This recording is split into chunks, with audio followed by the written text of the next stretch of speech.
एक बड़ा सुंदर भाव है। दो भाई थे, एक का नाम था धर्मवीर, बड़े भाई का नाम था धर्मवीर, छोटे भाई का नाम था करमवीर। शायद ये बात मैंने पहले भी कही थी यहाँ पर, आपको याद नहीं होगी, मैं सुना देती हूँ। धर्मवीर जो था वो बहुत धर्मात्मा था, बड़ा धर्मज्ञ था, बड़ा श्रद्धावान था। लेकिन वहीं उसका छोटा भाई था करमवीर, वो उतना ही बड़ा नास्तिक था। धर्मवीर जहां तहां जाता, मंदिरों में दान करता, संतों की सेवा करता, बड़े बुजुर्गों का सम्मान करता, महाराज जो जरूरतमंद लोग हैं उनकी सहायता करता। लेकिन जो उसका छोटा भाई है वो उतना ही दुष्ट है। उसको कहीं संत दिख जाए तो महाराज अरे फ्री फंड का खाने के लिए महात्मा बन गए कि कुछ किया धरा नहीं जाता है, सो क्या लगता है राम राम कहने में, बस राम राम कहो और खाने को मिल जाता है, क्या लगता है। तो बड़ी खरी खोटी सुनाए। एक दिन क्या हुआ कि जो धर्मवीर था, जो धर्मात्मा भाई उसका था धर्मवीर, उसने कुछ संतों की जमात अपने घर में ही बुला ली। करमवीर ने देखा कि अब तक तो मेरे भैया बाहर जाके सेवा करते थे, अब तो घर में ही बुलाने लगे। इसको सहन नहीं हुआ, अब कुछ बोलेगा, कुछ बोल तो सामने से तो कुछ बोल नहीं सकता।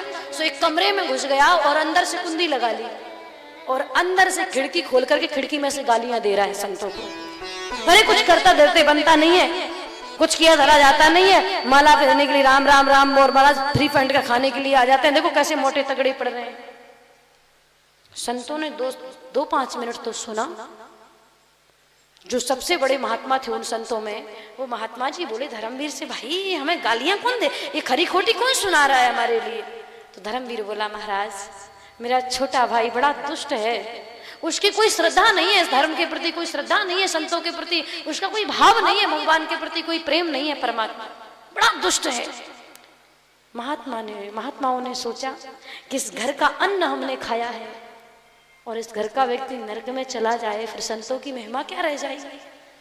इस घर का अन्न खाया, इसके साथ कुछ तो करना पड़ेगा। जो महात्माओं के गुरुजी बड़े महात्मा थे वो बोले कि भाई इसको थोड़ा बाहर निकालो, इससे 2 बातें हम कर लें। धर्मवीर बोला, महाराज ऐसे बाहर नहीं निकलेगा। तो बोले जब आप चले जाओगे तब बाहर निकलेगा, ये बहुत दुष्ट है। तो महात्मा जी ने सोचा कुछ तो करना पड़ेगा। महात्मा जी बोले, सारे महात्माओं से बोले आप सब जाओ मैं आता हूँ। सारे महात्मा चले गए। जो बड़े महात्मा जी थे गुरु जी, वो बोले अब निकालो, अब तो सब चले गए। तो धर्मवीर बोला अभी भी नहीं निकलेगा, जब तक आपकी आवाज उसके कानों में पड़ती रहेगी तब तक नहीं निकलेगा। महात्मा जी बोले अच्छा। महात्मा जी बोले ठीक है, आपको हमें ही कुछ करना पड़ेगा। महात्मा जी चुपचाप जाकर के दरवाजे के पास जाके खड़े हो गए। करमवीर ने देखा कि अब सब चले गए हैं, किसी की आवाज नहीं आ रही है। तो करमवीर ने धीरे से कुंडी खोली और सोचा जरा देखूं तो सही, रहे तो ऐसा तो नहीं कि चुपचाप बैठे हो। करमवीर ने गर्दन निकाल के देखूं, और जैसे ही करमवीर ने कुंडी खोली, गर्दन बाहर निकाली महाराज, सोई महात्मा ने फट गर्दन पकड़ी और चढ़ के छाती पे बैठ गए पटक के। अब महात्मा तो खाए पी चरे पी महाराज, बढ़िया मोटे तगड़े थे महात्मा जी। और जैसे ही महात्मा जी करमवीर को पटक के करमवीर की छाती पर चढ़ के बैठे, तो करमवीर कहता है अरे महाराज तुम तो खा पी के मोटे तगड़े हो रहे हो, मैं 1.5 हड्डी का आदमी, मुझे छोड़ो, मेरे प्राण निकल जाएंगे, मेरी छाती पर चढ़े बैठे हो। महात्मा जी बोले ऐसे नहीं छोड़ूंगा। तब बोले एक बार अपने मुंह से श्री सीताराम बोल छोड़ दूंगा। और महाराज ये इतना दुष्ट था, बोला श्री सीताराम नहीं बोलूंगा, चाहे मेरे प्राण ही क्यों ना चले जाए। महात्मा जी बोले चाहे तेरे प्राण ही क्यों ना चले जाएं, पर मैं छाती से नहीं उतरूंगा जब तक तू श्री सीताराम नहीं बोलेगा। इसने सोचा महात्मा पीछा नहीं छोड़ने वाले, महात्मा ऐसे मुझे छोड़ने वाले नहीं है। सो इसने जबरदस्ती करके, बड़े जबरदस्ती से एक बार अपने मुंह से श्री सीताराम बोला। और जैसे एक बार श्री सीताराम बोला, सोई महात्मा जी छाती से नीचे उतर गए। और महात्मा जी ने कहा बड़े उदार भाव से, बेटा दुनिया में चाहे जीवन में चाहे तुम जो करना, लेकिन जो एक बार तूने श्री सीताराम बोला है ना, इसका फल कभी किसी को मत देना, बस इतना सा कर लेना और मैं कुछ नहीं कहूंगा। महात्मा इतना कह के चले गए। कालांतर में समय व्यतीत हुआ, करमवीर की मृत्यु हुई। करमवीर की जब मृत्यु हुई तो करमवीर को यम के दूत पकड़ के ले गए यमराज के पास। यमराज ने चित्रगुप्त से कहा भैया इसका वही खाता निकालो। और चित्रगुप्त ने जैसे ही वही खाता निकाला तो वही खाते में देखा कि जीवन भर पाप ही पाप किए हैं। केवल एक बार भगवान का नाम लिया, एक बार सिर्फ बोला श्री सीताराम। यमराज से कहा महाराज इस भले आदमी ने पूरी जिंदगी भर पाप किए हैं, केवल एक बार भगवान का नाम लिया है, बताओ इसको क्या दंड दें, बताओ इसकी क्या गति होनी चाहिए। अब यमराज चक्कर में पड़ गए कि इसने केवल एक बार भगवान का नाम लिया है, क्या क्या गति होनी चाहिए इसकी। यमराज सोचने में असमर्थ, यमराज पहुंचे उस भले आदमी को लेके ब्रह्मा जी के पास। ब्रह्मा जी से कहा, बोले आज पहली बार हम बड़े धर्म संकट में हैं। क्यों? बोले एक भला आदमी आया है जिसने पूरे जीवन भर पाप किए हैं, केवल एक बार भगवान का नाम लिया है। वो एक बार भगवान के नाम लेने का फल क्या होता है मुझे तो आज तक पता नहीं है, इसको क्या गति मिलनी चाहिए। अब ब्रह्मा जी भी चक्कर में पड़ गए कि भगवान का नाम तो हम भी लेते पर पता हमें भी नहीं है कि एक बार राम नाम लेने का फल क्या होता है। बोले चलो ऐसा करते हैं, शंकर जी के पास चलते हैं। क्यों? क्योंकि शिव जी राम जी से बड़ा प्रेम करते हैं, श्री हरि से बड़ा प्रेम करते हैं, तो उन्हें तो पता ही होगा कि एक बार नाम लेने का फल क्या होता है। भगवान शंकर के पास पहुंचे करमवीर को लेकर के। भगवान शंकर को सारी व्यथा बताई ब्रह्मा जी ने। ब्रह्मा जी बोले महाराज ऐसा व्यक्ति कभी आपने सुना ना देखा होगा, बताओ इसने एक बार भगवान का नाम लिया है केवल, हमारी तो समझ में नहीं आ रहा, आप बताइए कि एक बार ना राम नाम लेने की इसकी क्या गति, लेने से इसकी क्या गति होनी चाहिए।